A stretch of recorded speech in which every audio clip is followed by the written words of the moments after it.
Iran की नई धमकी। जी हां, ईरान ने बड़ा बयान दिया है, धमकी दी है ईरान ने कि अगर अमेरिका ने दोबारा हमला किया, यानी फिर अगर अमेरिका की नीयत खराब हुई तो खलीजी ममालिक भी महफूज नहीं रहेंगे।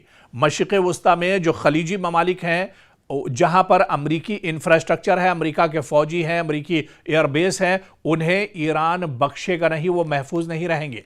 क्योंकि आप तसव्वुर कीजिए, मशरिक़ वस्ता में जंग वक्ती तौर पर रुकी हुई है, लेकिन बारूद की बू जो है अभी भी फजाओं में मौजूद है।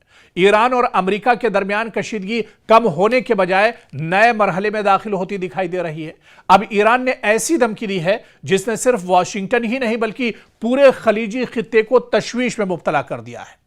ईरानी हुक्काम के मुताबिक अगर अमेरिका ने एक बार फिर ईरानी सरजमीन पर हमला किया तो सिर्फ अमरीकी अड्डे ही नहीं बल्कि वो खलीजी ममालिक भी निशाने पर आ सकते हैं जहां अमरीकी फौजी तंसीबात मौजूद हैं या जहां से अमेरिका को फौजी ताउन हासिल होता है।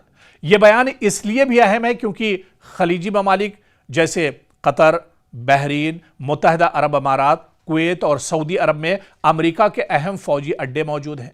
अगर ईरान वाकई ऐसी कार्रवाई करता है तो यह तनाज़ा सिर्फ ईरान और अमेरिका तक महदूद नहीं रहेगा बल्कि पूरा खलीजी खित्ता बराह रास्त जंग की लपेट में आ सकता है।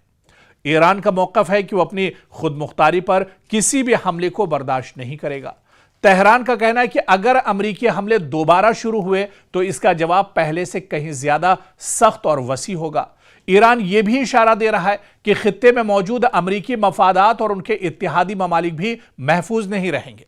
तो दूसरी जानिब अमरीका ने अभी तक इस धमकी पर बाज़ाब्ता रद्द-ए-अमल नहीं दिया है, लेकिन अमरीकी हुक्काम पहले ही वाज़े कर चुके हैं कि अगर ईरान ने अमरीकी मफादात या फौजियों को निशाना बनाया तो जवाब भी भरपूर होगा।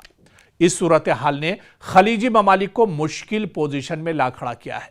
एक तरफ वो अमरीका के करीबी इत्तेहादी हैं, उनके अलायंस हैं, जबकि दूसरी तरफ वो ईरान के साथ बराह रास्त तसादुम से भी बचना चाहते हैं। और यही वजह है कि कई खलीजी ममालिक पस पर्दा सिफारती कोशिशें तेज कर रहे हैं ताकि खित्ता एक नई जंग से महफूज रह सके। ऐसे में जो एक्सपर्ट हैं, जानकार हैं, माहिरीन हैं, इनका कहना है कि अगर अमेरिका और ईरान के दरमियान दोबारा फौजी कार्रवाइयां शुरू हुई तो इसके असरात सिर्फ मैदान जंग तक महदूद नहीं रहेंगे बल्कि आलमी तेल की कीमतों में ज़बरदस्त इजाफा हो सकता है। अबनाए हुर्मुज़ के ज़रिए तेल की तरसील मुतासिर हो सकती है, आलमी तिजारत को नुकसान पहुंच सकता है और पूरी दुनिया की मईशत पर इसके असरात मुरत्तब हो सकते हैं। और अब सबसे बड़ा सवाल यही है कि क्या यह सिर्फ दबाव बढ़ाने के लिए दी गई सियासी धमकी है या वाकई ईरान ने अपनी हिकमत अमली तब्दील कर ली है? क्या अमेरिका कशीदगी कम करने की कोशिश करेगा या खित्ता एक बार फिर बड़े तसादुम की तरफ बढ़ रहा है? यह बहुत अहम सवाल है। आने वाले दिन इस सवाल का जवाब देंगे, लेकिन एक बात वाज़ेह है कि मशरिक़ वस्ता में अमन अभी भी इंतहाई नाजुक मरहले पर खड़ा है और एक छोटी सी चिंगारी पूरे खित्ते को एक नई जंग की आग में धकेल सकती है।